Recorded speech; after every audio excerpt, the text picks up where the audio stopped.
Hi everyone, Bandanner here. I hope you're all doing well. Today I wanted to share my thoughts on the final Manowar 2 playtest. Hopefully you all got to spend some time with it too. If so, do let me know what you thought down in the comments below. And do you agree with my overall thoughts? Personally, I didn't feel there was a massive difference between this playtest and the previous playtests, and I think they've pretty much acknowledged that.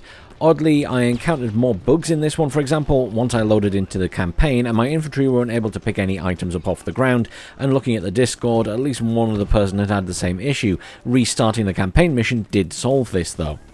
The game plays a lot like a Men of War game, so in that sense you get what you would expect. It feels less intricate than the very old Soldiers Heroes World War II, in the sense you can play it a bit more like a standard RTS and pay less attention perhaps to some individual units. Now, that can be a good or a bad thing depending on your point of view. There was something to be said for rolling around with a single tank or a single unit in the co-op campaign back in those days. But equally, the way Men of War 2 does things, there's less importance on one individual unit a lot of the time, so therefore if you lose it, well, it's not the end of the world usually. Obviously, that might differ in different campaign missions. Sadly, there were issues playing the campaign co-op with disconnects and things. It's a known issue, and I did not get around to trying that, obviously, as a result. Is the game fun to play? Yeah, definitely it's fun to play, and the good news is that AI is pretty decent as well. I joined some random players online for some PvE games, and they pull up a really good fight, and actually won a couple of times.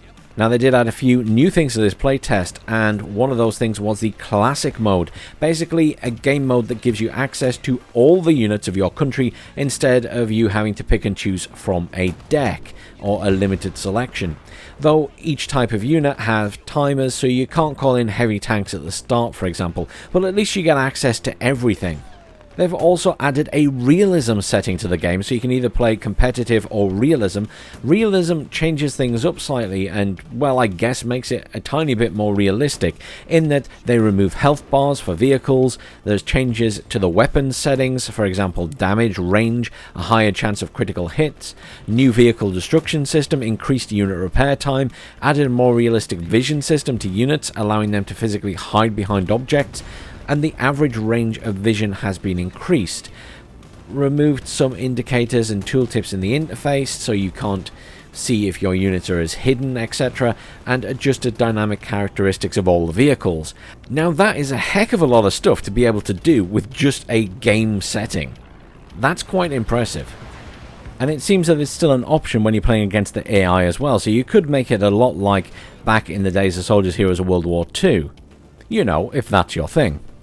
Now, on the other hand, there are still some negatives about the game, and honestly they haven't really changed since the last playtest.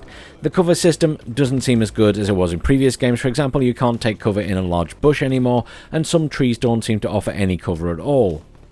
The loading time is way too long in this game. I have no idea what the cause of that is. I don't know if it's because it's always online and it's attempting to connect to a server, or if it's just taking that long to load a map. And this is even on a reasonably high-spec machine. And you can see when you're in a multiplayer game, some people do load quite a bit slower. Now, my second biggest complaint, and I think the complaint that a lot of people have, is that the game is always online. So the servers go down, you have no game, single player or otherwise, which obviously makes me worry about the long-term life of the game. And I have seen various reports of people being kicked out of their single-player games with connection or server issues too, which is less than ideal.